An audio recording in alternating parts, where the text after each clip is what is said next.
Hello everyone, welcome back to Sia Vlog. So दिनै नोंथांमोननो गोदान मोनसे भिडिअ लानानै फैलायबाय. So दिनैनि भिडिअआ एसे इउनिक जागोन आरो दिनैनि भिडिअआव आङो नोंथांमोननो देखायगोन मालदार आरो गरिबफोरखौ देखायगोन आरो पुर आरो रिचनि बारै देखायगोन आङो. मालदार ओमफ्राय बे जोंनि क'क्राझार एरियायावनो माखासे दाबनै जायगायाव गरिबफोर दं आरो थिंनि लुना बायनाय दं आरो एसे बेसाराफोर. So बिसनिखौ देखायगोन ओमफ्राय मालदारफोरनि दामि न'खौ देखायगोन आरो आङो. So नोंथांमोना जुदि नायनो इन्टारेस्टेड बा भिडिअखौ जोबजासिम नायलांजोबबानो जाबाय. बांसिन दासान्दि आङो पलिटिशियान ओमफ्राय सेलिब्रिटिसफोरनिसो लाबोबाय थानाय जादों नालाय ओंखायनो दिनै एसे इउनिक लाबोनोसै होननानै नोंथांमोननिसिम बे भिडिअखौ लाबोनाय जाबाय. स' नोंथांमोना जुदि इन्टारेस्टेड बा जोबजासिम नायलांजोबबानो जाबाय. स' होमबा आङो देखायनोसै आरोना. बिसोरसो मार जोंनि खाथिनि गय खावना लांग्राया दिनै नुथारबाय आङो. हाला जोंनि बे न' खाथिनि गयखौ बिसोरसो खावनानै लाबोबाय थायो. फाथरघाटआव फैग्रोबाय आरोना फाथरघाट जायगायाव साइन्स कलेज बारनानै मोनो बे जायगाखौ नायनो हागोन. नै फाला गोथौ जायगायाव देखायगोन आङो नोंथांमोननो हाबनानै. आलदा आरोना बे जायगायाव दुनियानि सैमाया क'क्राझारनिया बेयावनो बांसिन दं. सैमा फिसा नांगौबाथाय बावल' फैयो आरोना ओमफ्राय दुनियानि सैमा बावनो नुजोबगोन. भिउफोरा नाय बा आलदा जायगायाव फैनाय बायदि मोनलायबाय ना काश्मीर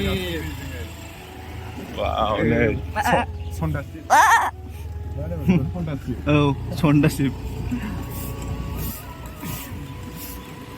हनै नुबाय सैमा दहायनो 6थासो नुबोखाबाय आरो नै मानै नुलायबाय.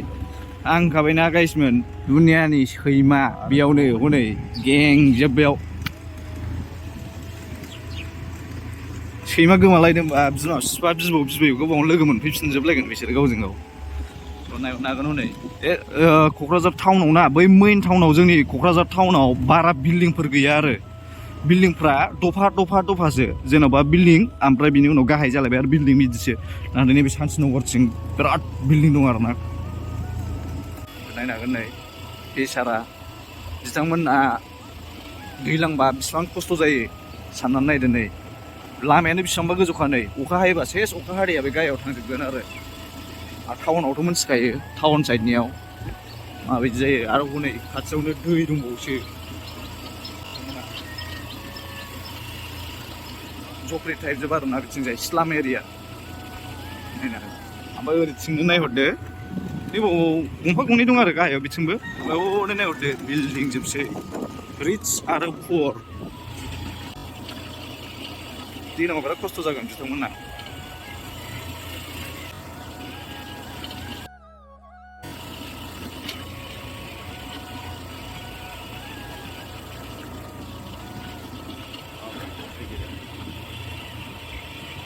गाहायाव नायहरलायसै गाहायाव जोबनै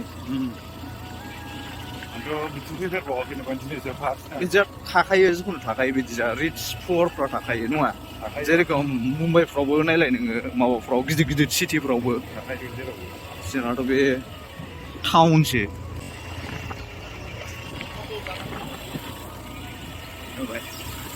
बिथिं बर'फोर गैया आरो बिदिनो राजबंसिफोर थागोन माबा माबि थागोन आलदा जाथि. बिसोरना दैज्लाङाव माबायदि जागोन साननानै नाय. नोंथांमोननो आलदा जाथिखौल' देखायाखै दे एबार आं बर'फोरखौबो देखायगोन. बर'फोरनिखौबो बयनिखौबो देखायगोन इकुवेल देखायगोन आरो ना.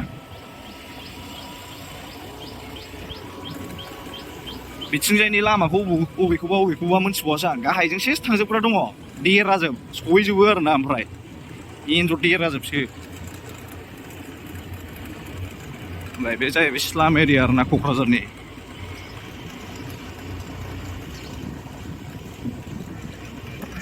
ओरैजाय ओमफ्राय बिल्डिं जोब ओरैजायनिखौ देखायासै एबार सान्तिनगरखौ. थावआबो एमथिसो गिलायलांबायसो जोङो हनै हेलमेटखौनो लाबोनो बावदों. थावखौ मारै सोबावगोन जोङो. बिथिं पुलिसबो थायोलै. जाथ'बाय र'. जों दा बेजों थांनायनि आरो लामाया थख' जाहैयाबानो जायो. थारमाने आंबो बेजों हाबफेराखै आरो गोबां टाउनखौनो बांसिनखौ मिथियो नाथाय बे फिसा देराफोरखौ मिथिया आरो ना मायाव सहैयो. आं देरासो होनबाय जिखुनु जेरेखम एन्जर देरा नालाय. स्पिड ब्रेकाराबो बेसेबांबा गिदिर फाग्लासो जागोन नुवाखै नै बिल्डिं जाहांजोब्बाय ओरैथिं. ओमफ्राय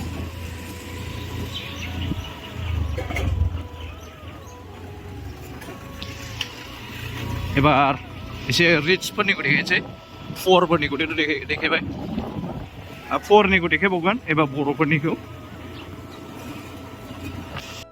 जों लामाखौनो आन्दायजोब्बायसो मिथिबायना लामायानो नै मोनथाम मोनब्रै जालाजोब्बाय नै आरो लामा गावस्रालायबाय आग्लासो टाउननि मानसिखौनो टाउनाव आन्दायहोबाय सिदान थ'दोलै मा सहैयो थांथारसै नै एबार बिल्डिं जांजोब्बाय आरोना टाउनाव बै मेइनखौल' देखायनाय जायोना बांसिन मानसिफोरनो ओंखायनो बांसिनानो टाउनाव बांद्राय बिल्डिं गैया सानो आरोना क'क्राझाराव स' बिराद बिल्डिं दङ सिंफ्राव सिंसिं बारा हाबफैनाय जाया नालाय खामानियानो गैया नालाय सिंसिं बारा मेइन अफिसफ्रानो गैया ओंखायनो लेफ्टजोंथ'लाय मा सहैयो नायथारनि बाव सफैबाय जोङो स' बेयो सान्तिनगर आरोना बे जायगाया नायनांगोन नै बे मेइन टाउनथिं नङा आरो मेइन टाउनाबो ओइथिं ओमफ्राय बिथिं बे सिंथिं आरो सिंथिंनि बियो मेइन टाउनानो होनजाबाय बेखौबो जिखुनु सिंथिं बिथिं बारा फैनाय जाया आरोना बिथिंबो स्कुलफोर दङ बिबिलेन स्कुल साइडथिं आरो बांसिनानो बिबिलेन स्कुलखौ खिथाबा मिथिगोन स्कुलफोरखौ खिथाबा बांसिन मिथियो स्कुल बा कलेजेस बा अफिसफोरखौ खिथाबा बांसिन मिथियो आरो जायगानि नामखौ बांसिनानो गोसोआव लाया स' नायनो हागोन नै बे माबा आरोना बिबिलेन इंलिश मिडियाम स्कुल बियो बे जाहैबाय मल्डरफोरनि रिच पिपोलफोरनि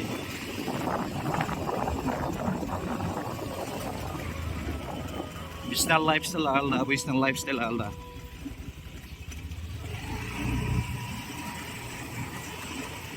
एक्सुवेलि जोंबो पुवरसो ओमफ्राय रिचनिखौ देखायबाय आरो जों पुवर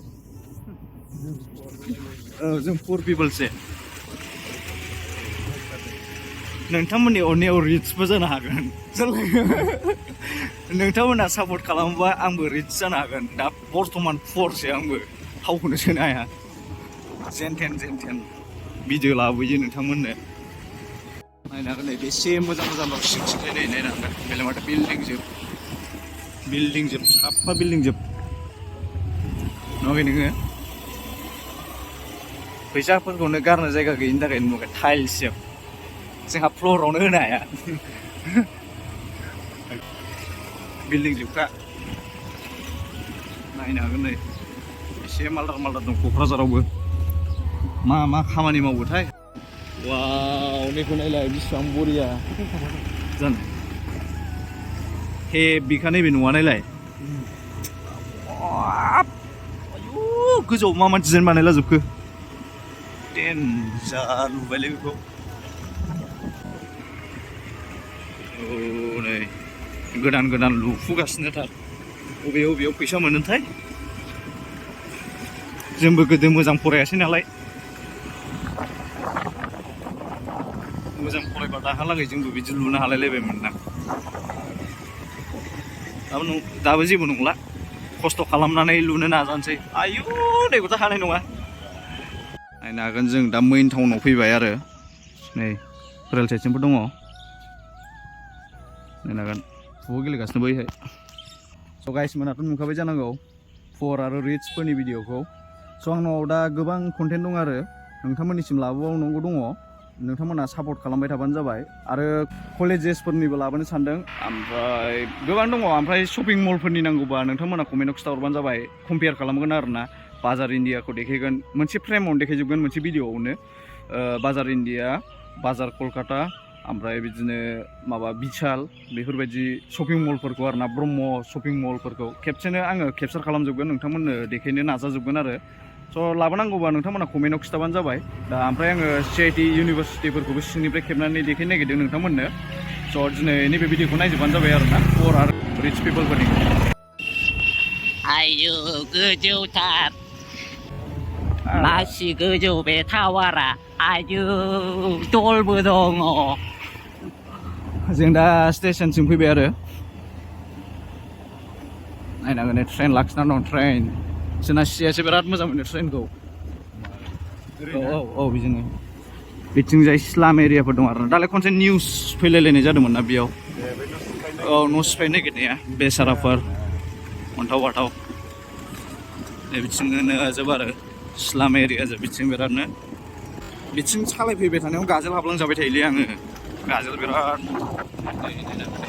बेसाराफोर नायनो हागोन नै क'क्राझारनि सिङावबो बिदि थायो आरोना बेसाराफोरनि बावनो नै बेफोर थायो नै दैज्लाङाव ओरैबायदि खस्थ' जायोना बेसाराफोर नायनो हागोन नै बेफोराव थानांगौ मा मुलि नामा नायलायनाय बेफोर सेफाव मानसि थाजोबो आरोना नै बेयाव मिक्स थायो आरोना बर' हारसा ज' थायो ओरै क्वार्टारजोब आरोना नै बिसोरो बे माबायाव रेलवेयाव मावग्राफोरनि क्वार्टारजोब आरो बिसोरो नैफोर सेस क्वार्टारजोब ओमफ्राय ओरै नायनो हागोन नै बेसाराफोर नै गरिबफोरनि आरोना बियो बेसाराफोर नै मोनसे बिसोरखौनो होखानो नागिरदोंमोन आरो नै ओरै नायनो हागोन बेसाराफोर माबायदि थायो नै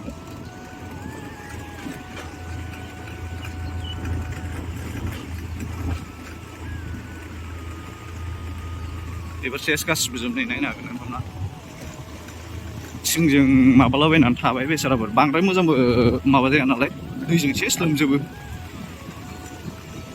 जोङो दा गौरामिलि साइडसिम फैबाय आरोना नै नायनो हागोन गौरामिलिखौ खाथिसिम रायलाय देखायनोसै मालाबा बेयावबो हाबफैगोन नोंथांमोन देखायगोन बिनि दामफा बेसेबां फाग्ला फाग्ला कन्टेन्ट लाबोगोन आरोना थारमाने रेस्टुरेन्टफोरखौबो कम्पेयार खालामजोबगोन आरोना जानानै दामि दामि अमश्री गौरामिलि सेस देखायजोबगोन नै आखिलाय लास्ट सालायदो ओरैबो नायनो हागोन नै ओरै इस्लाम एरिया जाबाय आरोना बे जाहैबाय मालदांपारा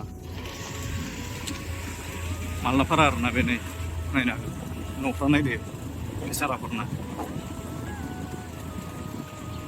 ओरै नायनो हागोन नै इस्लाम एरिया जाजोबलायबाय बे बैथ' आंनि लोगोनिनो न' नैबे बेफोर आरोना नै टाउननि गेजेराव आरोना नैबे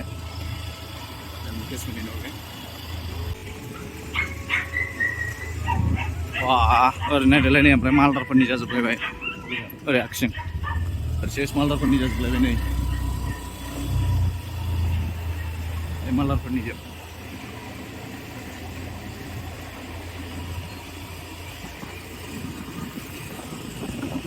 बिदिनो गेजेर गेजेराव दङ आरोना माखासे जायगाफोराव दङ इस्लाम एरिया थायो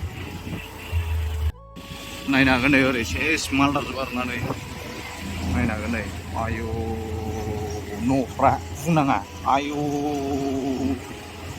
वान साइडल' खेबग्रोसो दे नोंथांमोननो फैनायाव नैथिंखौ खेबसैलाय मोननै खेबनो हाया वाइड एंगोल होबानो नुगौमोन आरोना डाइरेक्ट दा फैबा वाइड एंगोल होनोसै र'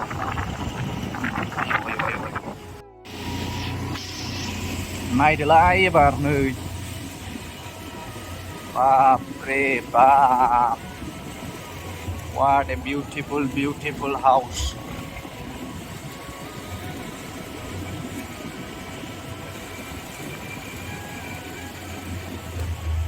जा बरियालै बे ससेयाव